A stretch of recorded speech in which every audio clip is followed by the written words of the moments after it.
Hey, everybody. Hey, it's Kisa, Coach K. I hope you're having a super fantastic day. I'm here again with my friend little Lexi in the background, who I'm going to talk to in just a second because she's been whining. So we've got to see what's going on with that. But hey, I am working to close out tonight our series in 10 parts on you could be dating a narcissist ideal partners. And basically, I won't belabor the point tonight, but I'll just close it out with two, not one, but two of the characteristics. And they really kind of go hand in hand. They're kind of married. So I thought it'd be a great idea to put those two together and go ahead and close everything out on this Thursday night. So, again, you could be dating a narcissist. I am Kisa. I am Coach K. Yes, I am Kisa Coach K. If you want to connect with me, KisaSharp.com/life coaching. Hey, we are trying to help you navigate change. And have you been out in the dating arena as of late? A lot of change going on in the dating arena, my friends. A lot of change. So, as Coach K, my goal is to make sure that you are at least informed about some of the things that are happening in the dating arena. And one of the things that I'm seeing is that there's some people who are running into this phenomenon that is known now as who are known now as narcissists. So I won't belabor the point, but I talked extensively about you could be dating a narcissist and even went through a list of criteria that covered that personality trait about 2 weeks ago. So all you have to do is get on my page and just start scrolling. Lots of shows about you could be dating a narcissist. And in fact, that was the title of my first series. And I covered the phases of what you'll see in a relationship because sometimes we're dating people and we're going through things that we're thinking are just off, but we're not really sure. But we're thinking, this is a little off, or this is a little strange, or that's a little different. And I've never really been accustomed to that. And it looks a little different, but I don't really know. And we're really in a different dispensation of time.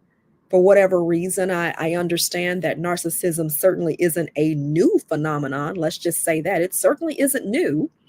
When we think about it, our parents and grandparents probably dealt with, no, some of them did deal with mates who were very much narcissistic in nature. However, there were different circumstances. A lot of times the man was the primary breadwinner.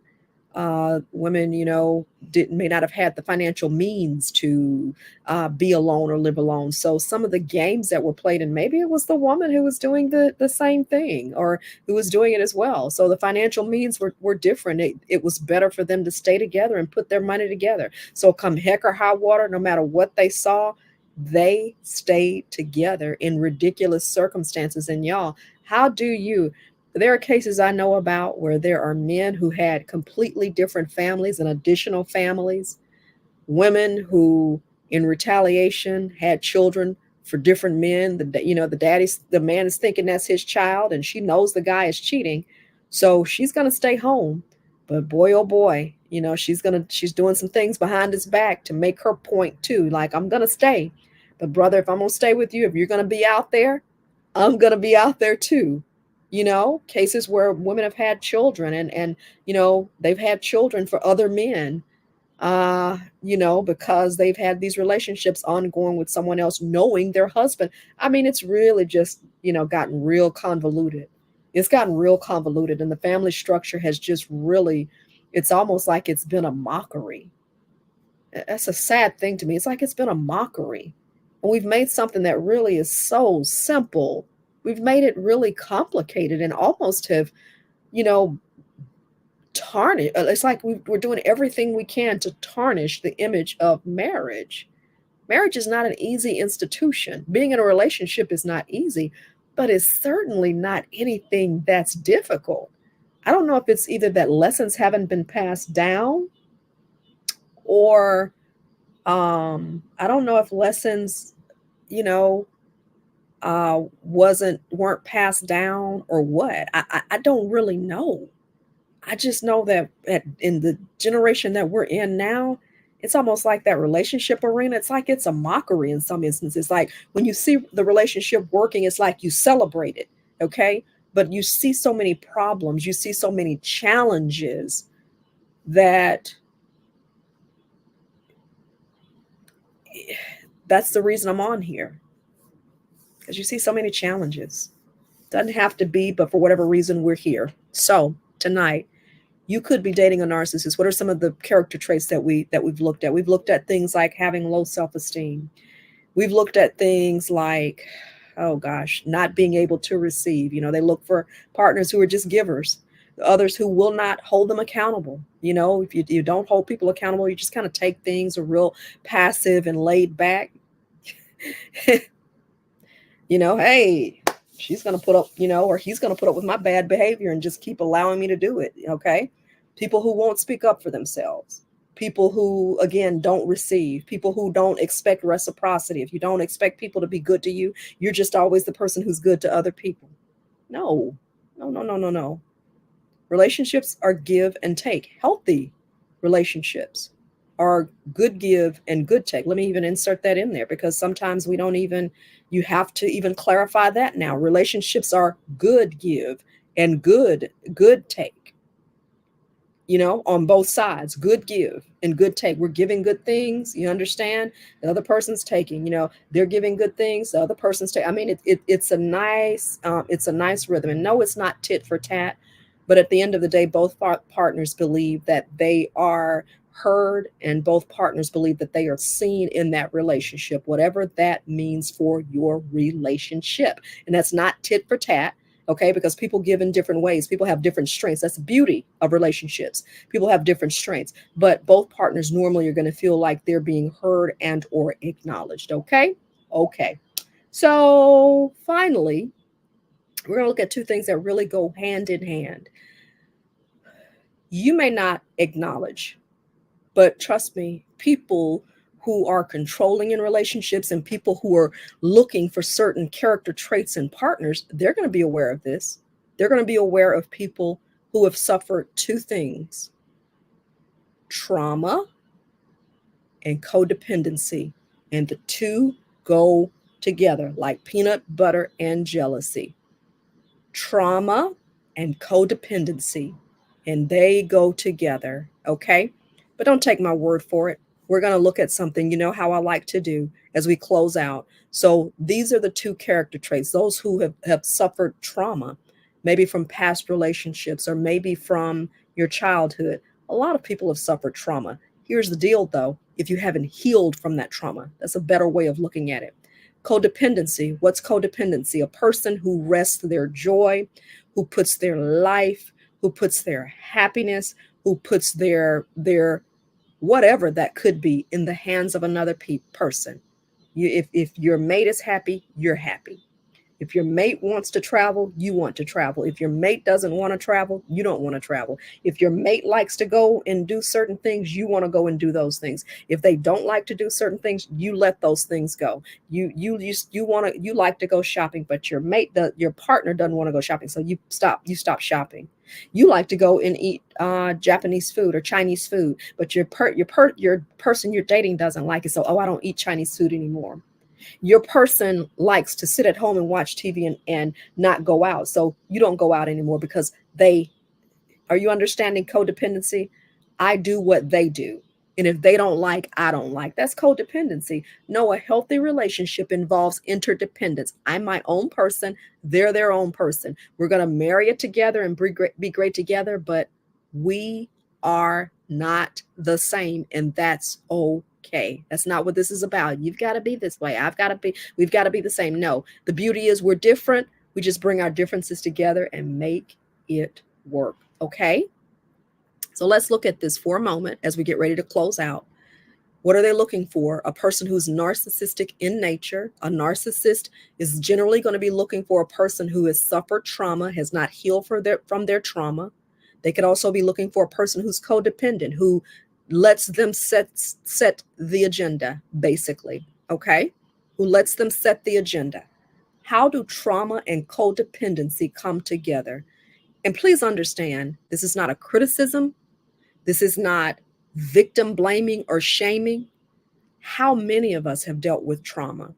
How many of us have dealt with trauma? I can tell you how many. Do you want to know the statistics? The statistics, and I dare say they're higher. The statistics suggest 75% of us have come from homes which were dysfunctional. I actually think it could be higher. Because what person is perfect? Do you think most people have parented their children just perfectly? I dare say they haven't. If you're dealing with an imperfect person, there's some area in which they're just not going to be good at. That just goes with the territory. But but hopefully it's better. You have more good than you do the challenges. So a lot of us have dealt with it. So one potential consequence of going through trauma is damaged relationships.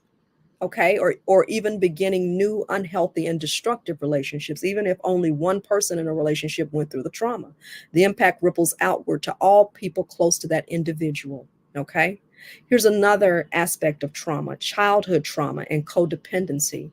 Many people experience the trauma as children. Okay, and that's on both sides, ladies and gentlemen, men and women. Okay, the dangerous thing about dealing with trauma as a child, a lot of times you're not given the resources to deal with it. So your coping mechanism, your trauma carries over into behavior and into relationships, into adulthood. It can also result in things like, look at some of these things. Do you deal with depression, substance abuse, self-harm relationships? It can also be manifested as chronic physical health positions. Okay.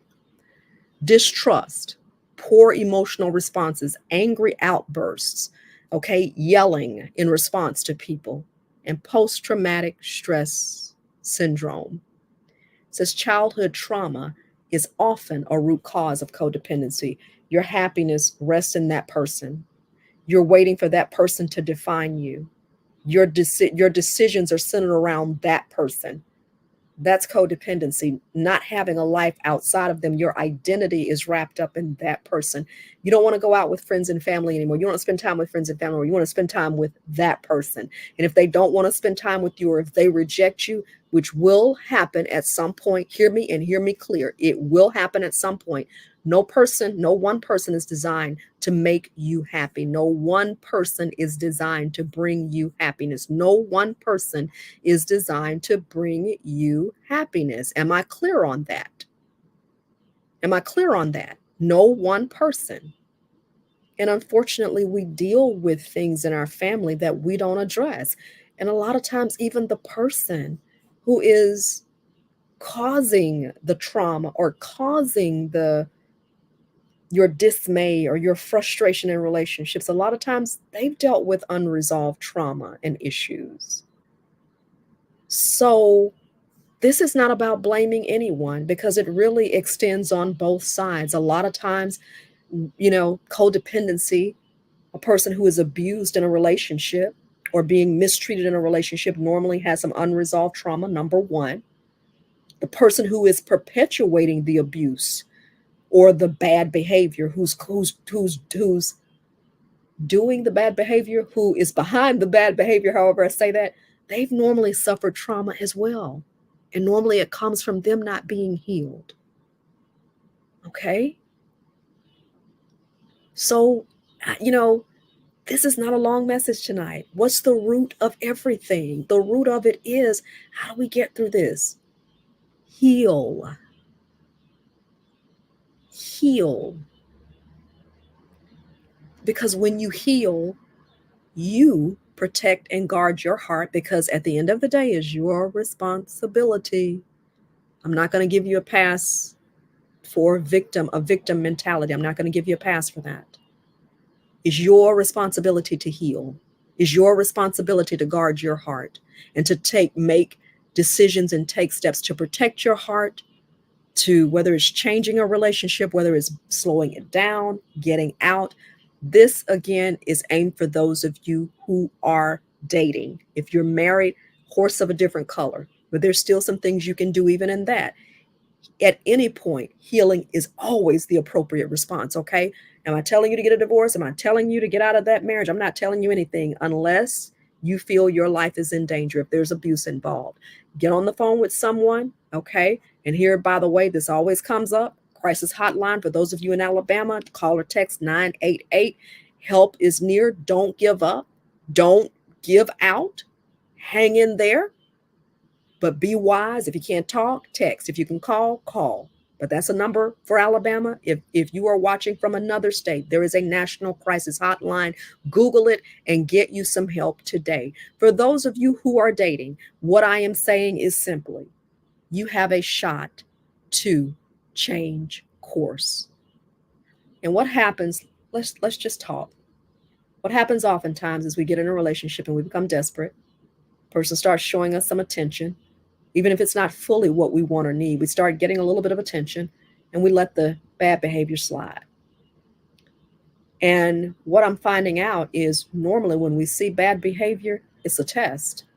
Because do you really think things improve the more comfortable people become with you? No. No.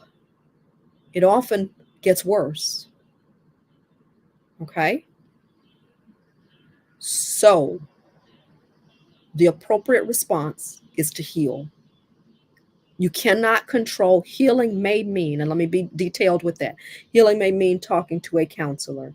Healing may mean pulling back from the relationship. Healing may mean getting you some self-help books, watching videos on how to deal with hurt, how to deal with pain, how to heal from trauma. Healing can be different for different people, but at the end of the day, it does involve you addressing your issues. So I'm going to sum up all of this. Yes, what we're talking about today is trauma and codependency, which are often married. Okay. Those are two red flags that often abusers look for. Okay. In the people that they're going to, work with or be in a relationship with. But at the end of the day, it's your responsibility to heal, because a strange thing happens. For a person who is narcissistic in nature, hey, they're just doing what they do. I mean, I'm not even here to blame them, because that person normally has issues too. They're responding to something too. And give you a little tip. You can do a little research on this. Normally, particularly, I don't know about the women, but in my research, normally narcissistic men, they have mother issues. And that's probably true for women as well. She may have daddy issues or mother issues. A child or a person who's controlled at an early age, they can react in one of two ways. They become very passive, or they determine no one's going to control me anymore. And so they become like the person they despise. Okay? They become like the person they despise because they're not healed. So even for the person who is perpetuating that, okay, the narcissist or person who is narcissistic in nature, or the person who's the abuser, okay, we're going to cover all territories today. A person who is controlling, or the person who's manipulative, okay, they need healing. But at the end of the day, that's not your concern. Your concern is you. You get the help you need. I don't mean to point. You get the help you need. You start talking to some people, you start sharing with a trusted resource and start getting some things out of you, because if you don't, from this series, if you don't hear anything Kisa says, there are repercussions for dealing with folks who perpetuate bad behavior, and you associating with it, and you being the victim of it and constant target of it. There are repercussions. I've never said this on any of these broadcasts about narcissism. You deal with it now, or you're going to deal with it later. There is no exception to that. I've never said it. This is my first time saying it. You're going to deal with it now, or you're going to deal with it later. But you will deal with it. Yeah, you're dealing with someone who they're mistreating you. You're dealing with somebody who, they may not be a narcissist, but the way they're dealing with you, it's making you feel some kind of way. But, you've got stars in your eyes, or they go buy you a dinner every now and then, they get mad with you and yell at you sometimes when they get mad. But as long as they're happy, it's all good, mostly. So I can take that a little bit. I'm not worried about that. Well, those are just tests. You don't deal with it now, nip it in the bud. Hey, I know you may be having a bad day. I know you may not have meant it, but look, this is my boundary. I don't deal with that. We're not going to deal with that. I don't yell at you. I don't talk to you like that. You're not going to yell at me and talk to me like that, okay? And that's harsh in how I'm saying it, but I do believe you have to be firm. Okay. And let people know, because if you keep letting it slide, there's a limit to everything, y'all. Limit. So eventually you're going to deal with it. You're going to deal with someone if they're yelling at you. Do you think your spirit can handle that long term? You're not designed for that. Everybody has a way of doing things, but long term, you're not designed to deal with that. We're not, as people, designed to deal with that. Come on. So we're kidding ourselves if we think we can just let stuff continue to slide in our desperation. Heal. The issue isn't the person. The issue is, why are you tolerating it? Because you need healing. You need soul healing, and you need to be honest and say some things. And then there's an issue of embarrassment at times. You don't want people to know what you're dealing with. Okay, that's why you call and talk to a counselor. That's why you get prayer from someone that you don't know. That's why you use your benefits at work. There are EAP benefits. Inquire about it, and that's why you talk to a counselor. That's why you talk to a coach, because you need healing. Trauma, okay, and codependency often go together. The trauma produces the codependency, wrapping your world up trying to please someone. You see kids sometimes who nothing they do is right. They're always trying to please their parents. So that same thing can carry over into a relationship. They're trying to please always, okay? So listen, that's wrapping up our series. Those are 10 items. I'm not going to go through all 10. You can go back and look through the video. Thank you for joining us. We're going to wrap up this series tonight with this. You could be dating a narcissist's ideal partners that they look for. And listen, none of this was meant to criticize. It was only meant to bring information and awareness. Listen, I'm cheering for you. I'm rooting for you. That's why I'm taking time out to share with you, to say we can do better. These are things I would have told my 25-year-old self, so I could have avoided wasting some time on some things, avoided going down some paths. So again, if you're dating, I, in my heart, I'm like, I still have a shot. You still have a shot. You don't have to go through some things. It may be painful. And I'll close with this. I remember a lady telling me a long time ago, when I was in high school, in fact, back in Montgomery. I grew up in Montgomery. Shout out to the Gump one time, okay? Shout out one time. Grew up in Montgomery. And I remember a lady telling me, sweetheart, you know that relationship isn't right. And you know what that guy is doing is not right. So you may have to cry yourself to sleep for a few nights. You may have to be uncomfortable, but eventually those tears are going to dry up. I still remember that 35, 40 years ago. I still remember that. Because what does that mean? That means temporarily, in order to get out of something that's hurting you and will continue to hurt you in the long run, you got to cut it off. And sometimes it involves a pain to us in the interim, okay? But sometimes you need to go through that pain. Remember what Kisa said. There's a pain that's associated with growth, and there's a pain that's associated with disappointment and not making good decisions. We all are faced with that. I'd rather you make the decision to suffer the pain dealing with growth, even if it means you're cutting something off and it's going to hurt temporarily. But at least you won't go down certain paths. And really, sometimes it's not about hurt. It's just being uncomfortable. We just like talking to them. We just like having them there. So we don't want to get rid of that. But it's necessary. Okay. So I'm Kisa Sharp. I'm Coach K. All right. How can you support me? You can like and share the broadcast. I thank you for tuning in, but you can also like and share the broadcast. All right.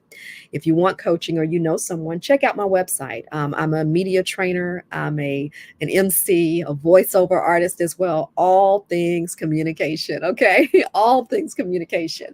So just over 30 years in the business. So, that's why. So KisaSharp.com/life-coaching for my media training and life coaching services. All right. And also have to give shout out to our product side. I'm also an Alabama maker, and I make shea butter products. Okay. Which make your hand. Do you see that? I'm just wiping a little bit here from there, but it's called glistening. It makes your skin glisten. And so we love for you to take advantage of our product. Allsheanaturals.com. Take a look at what we offer: shea butters and sugar scrubs, all natural. And for my folks who just have to have a good scent, hey, we can help you out with that too. So that's it as well. I am Kisa. I want to say thank you for joining us for this series. Okay, stay tuned to our next series next week. We'll have details coming about that soon. Thanks for joining us, and we'll see you soon. All right. Remember, I'm rooting for you. Coach K, chat soon.